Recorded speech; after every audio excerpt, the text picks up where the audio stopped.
Hello दोस्तों, नमस्कार। आप सभी का स्वागत है आपके अपने YouTube channel current affairs magic में। और आज हम 8 सितंबर की बात करेंगे। तो दोस्तों, तबीयत ख़राब होने की वजह से वीडियो लेट ला पा रहा हूँ। असुविधा के लिए खेद है।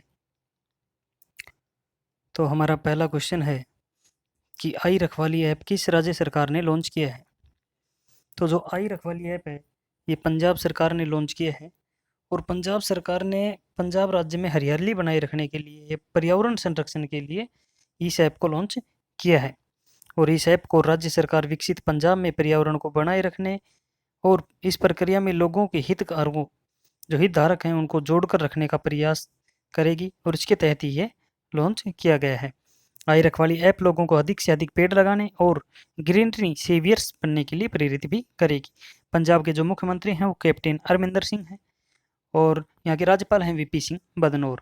हमारा अगला क्वेश्चन है कि SBOTOP SBOTOP sports book brand के क्रिकेट एम्बेसडर कौन बने हैं। तो ये बने हैं डेविन ब्रावो। और ये जो डेविन ब्रावो हैं, ये वेस्ट इंडीज के क्रिकेटर आइकन हैं और ये पहले क्रिकेट एम्बेसडर बने हैं। और Isle of Man betting group Celton Manx ने वेस्ट इंडीज क्रिकेटर को अपनी प्रमुख स्पोर्ट्स बुक के लिए एम्बेसडर बनाया है। हमारा अगला क्वेश्चन है कि Bajaj Allianz life insurance company limited की ब्रांड एम्बेसडर कौन बने हैं। तो ये बने हैं आयुष खुराना, सॉरी आयुष्मान खुराना। और ये बजाज ओलियन लाइफ इंश्योरेंस कंपनी के ब्रांड एम्बेसडर नियुक्त किए गए हैं। और ये निजी क्षेत्र की जीवन बीमा कंपनी है। और जो आयुष्मान है, ये जीवन बीमा करत के ब्रांड एम्बेसडर के रूप में इनके उत्पादों के साथ साथ Bajaj Allianz life insurance company limited की डिजिटल सेवाओं का यहाँ पर प्रचार करेंगे। और ये एक बॉलीवुड अभिनेता हैं। और ये निजी कंपनी बीमा के आगामी अभियान, जो इनका एक अभियान आएगा स्मार्ट लिविंग, इसका भी हिस्सा बनेंगे, जो अपनी ट्रम प्लान स्मार्ट प्रोटेक्ट गोल और नई डिजिटल सेवा स्मार्ट असिस्ट को यहाँ पर सम्मिलित करेगा, जो इस कठिन समय में सामूहिक रूप से ग्राहक के जीवन को सुरक्षित और सक्षम बनाने का भी प्रयास करेगा। जो Bajaj Allianz life insurance company के हैं, इसके एमडी और सीईओ हैं तरुण चुग। हमारा अगला क्वेश्चन है कि इंग्लिश प्रो मोबाइल ऐप किसके द्वारा लॉन्च किया गया है। तो ये किया गया है रमेश पोखरियाल निशंक, जो हमारे केंद्रीय शिक्षा मंत्री हैं। और इनके द्वारा इंग्लिश प्रो नामक एक फ्री मोबाइल ऐप लॉन्च किया गया है। और इस मोबाइल एप्लीकेशन को हैदराबाद के अंदर एक अंग्रेजी और विदेशी भाषाओं के संस्थान, यानी कि English and foreign languages university के द्वारा विश्वविद्यालय सामाजिक दायित्व के तहत विकसित किया गया है। यह ऐप शिक्षकों और छात्रों और विभिन्न पृष्ठभूमि के लोगों के लिए एक उपयोगी डिजिटल टूल होगा, जो एक शैक्षिक संसाधन के रूप में भी कार्य करेगा। हमारा अगला क्वेश्चन है कि क्रिकेटर इयान बेल ने रिटायरमेंट का ऐलान किया है। ये किस देश के लिए खेलते थे। तो ये खेलते थे इंग्लैंड के लिए। और इंग्लैंड के क्रिकेटर थे इयान बेल। इन्होंने 2020 के घरेलू सत्र के समाप्त होने के बाद क्रिकेट के सभी फॉर्मेट से संन्यास लेने की घोषणा कर दी है। इन्होंने 2004 में डेब्यू किया था और उन्होंने इंग्लैंड के लिए 118 टेस्ट, 161 वनडे और 8 टी20 मैच भी खेले थे। हमारा अगला क्वेश्चन है कि F1 इटालियन ग्रैंड प्रिक्स 2020 किसने जीती है। तो ये जीती है पिएरे गैसली ने। और ये सकेडेरिया के हैं, सकेडेरिया अल्फाटोरी फ्रांस के। और इन्होंने इटली के ऑटोड्रोमो नियोनेल मोजा के अंदर जो ये रेस आयोजित की गई थी, formula one Italian grand prix, ये इन्होंने जीती है। और ये इन्हें पहली रेस इन्होंने जीती है। और इस रेस में जो कार्लोस सेंज जूनियर थे स्पेन के, ये दूसरे स्थान पर रहे। और जो लांस स्ट्रोक थे, ये कनाडा से थे, रेसिंग पॉइंट, ये तीसरे नंबर पर रहे। और इसी रेस में जो लुइस हैमिल्टन है, ये 10 सेकंड के स्टॉप और गो पेनल्टी के कारण 7वें स्थान पर रहे हैं। हमारा अगला क्वेश्चन है कि international day of clean air for blue skies कब मनाया गया। तो ये मनाया गया 7 सितंबर को। और ये पूरे विश्व स्तर पर international day of clean air for blue sky, यानी कि नीले आसमान के लिए जो स्वच्छ वायु का अंतर्राष्ट्रीय दिवस है, ये मनाया जा रहा है।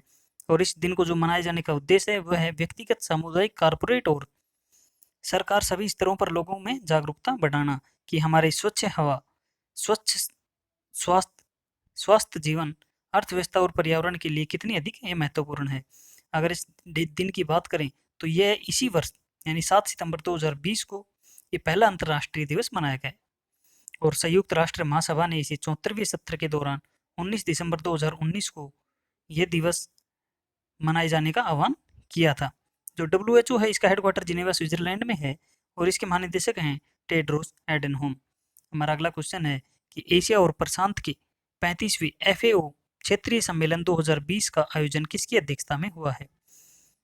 तो FAO की बात करें तो ये है फूड एंड एग्रीकल्चर ऑर्गेनाइजेशन यानी खाद्य और कृषि संगठन और ये एशिया और प्रशांत के क्षेत्रीय सम्मेलन हुआ यहाँ पर 35वां सत्र जो वैश्विक स्तर पर जो कोविड-19 महामारी फैल रही है इसके चलते इसे वर्चुअली आयोजित किया गया है और इस सम्मेलन की जो मेजबानी है और अध्यक्षता है वो की है भूटान ने और इस सम्मेलन में केंद्रीय कृषि और किसान कल्याण राज्य के मंत्री हैं पुरुषोत्तम रूपाला, इन्होंने भारत का प्रतिनिधित्व किया और सम्मेलन में क्षेत्रीय प्राथमिकता कोविड-19 कृषि पारिस्थितिक और प्राकृतिक संसाधन प्रबंधन, खाद्य सुरक्षा और पोषण जैसे मुद्दों पर विचार विमर्श यहाँ पर किया गया और बांग्लादेश 2022 में इसके जो 36वां सम्मेलन होगा उसकी मेजबानी करेगा और यह जो पहला मौका होगा जब बांग्लादेश इसके अंदर मेजबानी करेगा। बांग्लादेश इस संगठन के अंदर 1973 के अंदर शामिल हुआ था और यह सम्मेलन हर 2 साल में एक बार आयोजित किया जाता है और पहला जो क्षेत्रीय सम्मेलन था ये 1953 में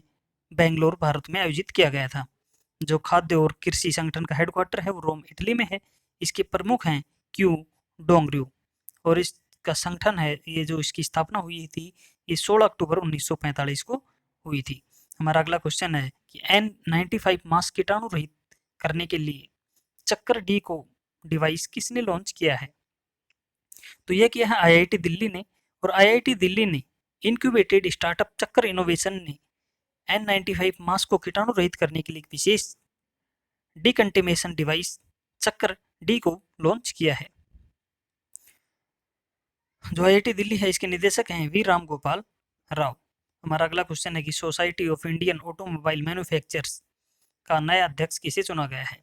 तो ये चुना गया है केनिची आयुकावा और जो केनिची आयुकावा हैं ये मारुति सुजुकी के MD और CEO हैं और इन्हें 2 साल की अवधि के लिए SIAM का नया अध्यक्ष भी चुना गया है और ये स्थान लेंगे राजन वडेरा का।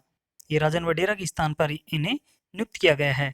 साथ ही जो अशोक लेलैंड के MD और CEO हैं विपिन सोंधी इनको यहाँ उपाध्यक्ष के रूप में चुना गया है। जो SIAM है ये भारतीय मोटर वाहन उद्योग का सर्वोच्च एक निकाय है। Society of Indian automobile manufacturers की स्थापना जुलाई 2012 में हुई थी और इसका हेडक्वार्टर नई दिल्ली में स्थित है। तो धन्यवाद दोस्तों, आज के लिए इतना ही। हम मिलते हैं नए वीडियो में नई अपडेट के साथ। तब तक पढ़ते रहिए, बढ़ते रहिए और आपके अपने YouTube channel current affairs magic को सब्सक्राइब करना ना भूलें। धन्यवाद।